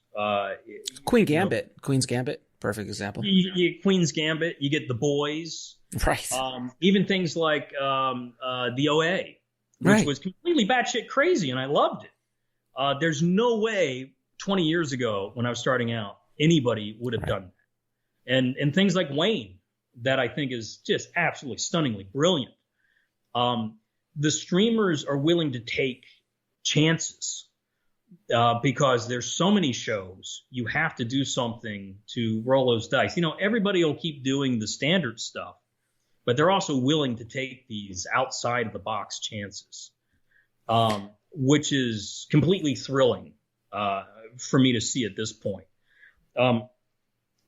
So yeah, that and in TV, because of that, you have a lot more creative leeway than you do in features. Features has become a very, very difficult business that's dominated by tentpole movies. And I know there are critics out there that say, oh, the Marvel movies, they've ruined the cinema. I love the Marvel movies. I think they are, they encapsulate everything that I love. They're exciting. They're technically brilliant. They're funny, and they are emotional. I have cried at Marvel movies probably more than any other movie. Endgame. I mean, come on. Endgame and Infinity War both killed me. But to be fair, if you pull Marvel movies out of the last decade, the entire theatrical business would have, I think, crumbled, because I think they held it up for this last 10 years, honestly. Yeah, and Kevin Feige, I met Kevin Feige many, many years ago when he was Avi Arad's right-hand man, back when Avi really controlled most of the Marvel properties. And I would go in with meetings for Avi twice a year. I would get a call. Avi wants to talk to you about this. And I don't know if anybody knows Avi. Avi is he's a character. He was, I think, an Israeli toy guy that he made his fortune in toys. And he would always come into the room. He would have a ring on every single finger of his hand, a Marvel ring from the characters, and always wearing a Marvel T-shirt because he loved the world. And I actually got hired to write a script for The Punisher 2. Nice. My Punisher 2 never got made. There were many, many writers after me. They brought me in because at the time, this was before I worked on Spartacus, but they wanted a gritty R-rated. They pitched it to me as like, imagine Taxi Driver, right? At The Punisher, and I go, I'm your guy. Get sold. So I wrote a very, very, very fucking dark Punisher movie, and they read it and they said, "No, we can't do this. This is way too dark." Yeah, but with Kevin Feige, I could not have more respect for this guy because he was Avi's right-hand man for many, many, many years, and he saw Marvel movies even with the best of intentions kind of done wrong, right? And he got his chance, and he built this incredible. I can't believe the amount of movies they did in 10 years. Amazing, and the quality. Is just absolutely phenomenal. And the interweaving of all the stories and the characters. Stunning. I mean, he just did what the comics have been doing for decades. They just did it in movie form, like crossovers and stuff. That just was never done in tentpole films. The changes they made in the movies were all really good. Especially, I remember growing up and reading the Infinity Gauntlet. Story. And, they didn't try to translate that directly into a movie, which would have been nearly impossible because it was all cosmic and very out there. And the way they took it and made it so emotional and so grounded despite the epic cosmic content was just absolutely stunning. I mean, those two movies wrecked me. When Peter Parker is stop. I mean, stop. Stop. Talk about a grown man crying. But really, it's like all of those movies. Just when I watch them, no pun intended, they are a true marvel.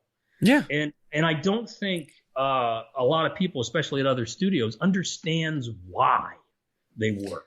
Yeah. Because they try to replicate it. Mm-hmm. But there is a magic. And it starts with, I firmly believe, I love DC. I grew up on DC and Marvel. Marvel's characters are something very, very special.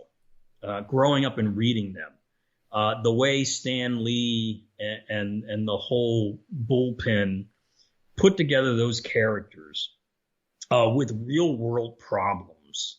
I remember going back to when I was a kid and I read, the classic when Stacy dies. Oh. And I was gutted as a kid. And then I went back many years later when I was on Buffy and I reread it. And there's a whole subplot with what's his name? Osborn, not Norman Osborn, his son. The kid. Oh yeah, I know who you're talking about. Yeah. You know who I'm talking about. Where he got hooked on, I think, heroin or something. Right. It was a whole drug thing. Right. And that's insane to do that back then. Insane. Yeah, and there were all of these great moral choices. That great Daredevil issue when he's fighting Bullseye and they're hanging over the city and he decides to drop him because he doesn't want him to kill anybody else. I mean, those kind of things just really, really got me. And the genius of Kevin Feige is taking all those stories, making them, helping form them into the real world. And just stunning. I mean, Avengers, Age of Ultron, I know some people didn't like it. I personally really loved it. Mm-hmm. But all four Avengers movies, when you look at them, it's just such a marvel. It's also when people say, oh, CGI is ruining the movies. I'm like, are you kidding me? Look, you can't, like the stuff, like I'm all about like what Nolan's doing and do as much in camera as you can. And when you can do stuff in camera, absolutely. But you can't do in camera stuff in the Marvel universe a lot of times because it's just so, it just doesn't exist. Like try to do Doctor Strange in camera. Like that's going to be a bit rough. That's going to be a bit rough. Doctor Strange is a perfect example. A movie that I thoroughly enjoyed. Mm-hmm. And one of the best characters in the movie is his cape. Which has had so much personality, and it's great. And also, when the magic starts to happen and the city's folding in on itself, it's so beautiful. It's such a mind bender. But with visual effects, I also go back to, did you not like the visual effects in Brokeback Mountain? And people say, what visual effects? I'm like, exactly. There's a ton of visual effects in Brokeback Mountain, but you don't notice them because they're designed not to be noticed. Right. Exactly. And every major thing. And I always found a problem. I always tell people, and I've had this conversation with a lot of other screenwriters on the show, is where DC's characters, you're writing for gods, and it's really difficult to create conflict with a god like Superman. Like there's not much that can beat him, and throwing the rock on him is a rough. It's like, okay, that's old. We get Kryptonite. But with every single Marvel character, even a god like Thor is so vulnerable. Yeah. And even though I don't know if he can die or not, but the way they write him, the way he worked, the Hulk, you feel it. Whereas in the other characters, that's why I always think Batman is a Marvel character who's in the DC universe. Batman, right? He could so fall right into Marvel's universe and not even blink.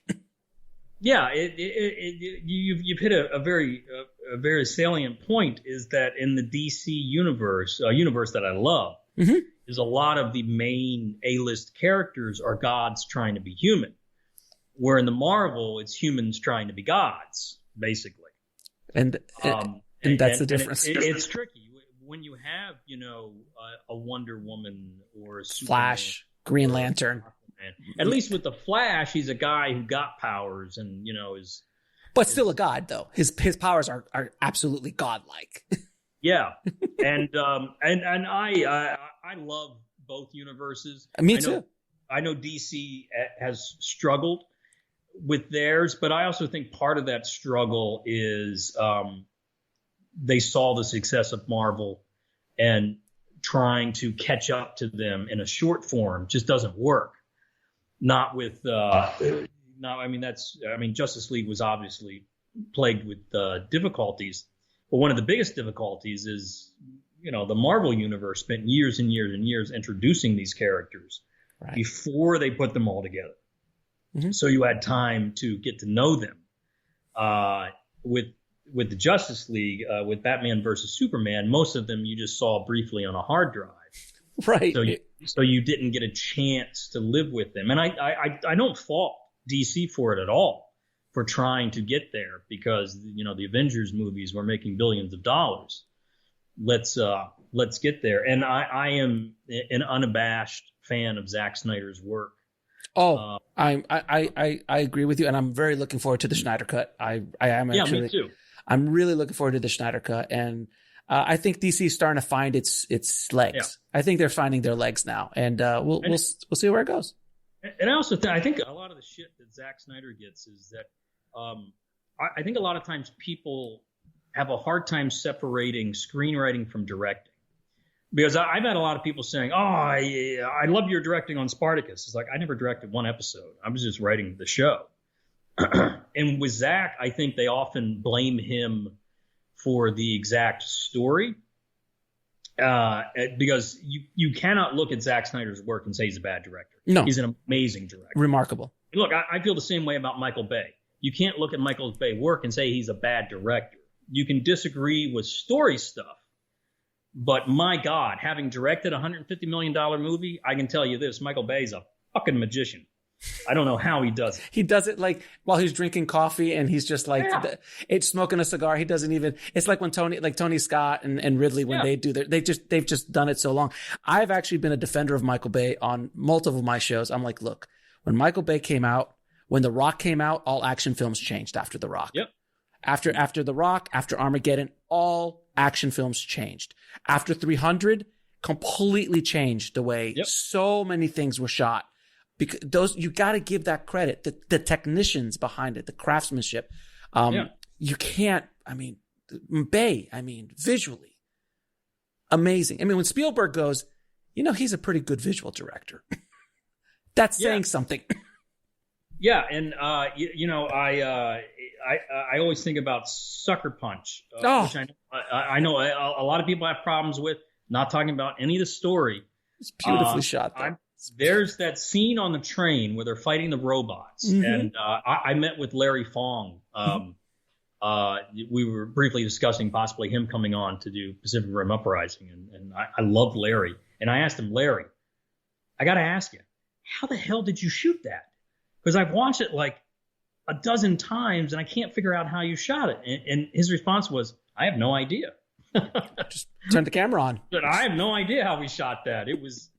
but ignore script, ignore story, just look at that sequence. And looking at it from a director's point of view, there are so many times I will look at a sequence and say, I don't know where to start. I can't tell you where I would start to try to shoot. I feel the same way. Kill Bill with the big fight in the nightclub. It's like, how do you even start to plan this? Oh my God! I'm much more comfortable with two people in a room talking. That's my sweet spot. The other stuff, I always consider myself first and foremost a writer. I will be learning how to direct for the rest of my career, and I'm inspired by all of these amazing directors, and I study their work, trying to figure out how the hell would I even approach something like this. Listen, I've talked to people on the show who are really very big, accomplished directors who've done a ton of stuff, and then we start geeking out about Fincher. Like we'll just start geeking out about Fincher and how they're like, oh man, did you see that shot? Like how the hell did he do that? And how is he doing? Like there's just certain guys in our and gals in our space who do things like Catherine Bigelow could shoot the hell out of any action movie. Amazing. She's one of the best action directors of her generation. There's no question. She doesn't get the credit she deserves. But you start looking at these directors and you just go, I don't even. So when you, as an accomplished director, can look at another director in the business and go, how the hell did you do that? That's a highest compliment you could do. And obviously you look at Kubrick or something like that. You're just like, what the hell? Yeah. And I think that's important for anybody in the business to realize. I mean, there's the rarefied air of Spielberg, But even Spielberg, when you watch the documentary about him, saying that, you know, there's a bit of terror every time he steps onto the set because he doesn't know quite what he's going to do. Right. But I think it's so healthy to admire other directors, other writers, and really aspire. Because I can't tell you how many times I've seen a TV show and me and my other professional friends who have had long careers saying, man, yeah, it just made me want to stop writing because I just don't know how I'm going to. We all felt that way when we watched Wayne. It's like, what the fuck am I doing? I just want to shit up. Right. Yeah. You watch something Nolan does and you're just like, well, yeah, I'll never get there. I'll try, but I don't even know how he's doing this. It's and when you watch and like I watched the opening sequence to the first 20 minutes of Clockwork Orange the other day, and my God, yeah, it holds to this day. Like it's absolutely. You hold those first 20 minutes, and you're just like, how did he get away with that? There would be riots in the streets today if that was released by a major studio. Yeah, it's just there are so many inspiring people, and ultimately, for me, I always come back to the little kid in New Jersey who was like Luke Skywalker. If there was a center of the universe, I was the furthest from it. Where I grew up in New Jersey, we didn't even have a movie theater. I had to ride my bike to the next town over a half hour away, which was brutal in the winter, let me tell you. But to me, whenever things get really hard or tough, and they get hard and tough a lot, I always remind myself that I am living the dream of that little kid because I love what we do. I love trying to create that magic, and I love taking big swings, and sometimes they work, and sometimes you get an exploding baby. You just never know. Can I quote you on that? When you take sometimes it works and sometimes you get an exploding baby. The best quote of the show. Best quote. Totally true. My friend, thank you, Steve, so much for being on the show, man. I know we could talk for at least another couple hours, but I appreciate you. Do it again sometime after my next big failed movie comes out. I appreciate that, brother. Thanks again, man. My pleasure. I want to thank Steven for coming on the show and dropping his knowledge bombs on the tribe today. Thank you so much, Steven. If you want to get links to anything we spoke about in this episode, head over to the show notes at bulletproofscreenwriting.tv/111. And if you haven't already, please head over to screenwritingpodcast.com, subscribe, and leave a good review for the show. It really helps us out a lot. Thank you again for listening, guys. As always, keep on writing no matter what. I'll talk to you soon. Thanks for listening to the Bulletproof Screenwriting Podcast at bulletproofscreenwriting.tv.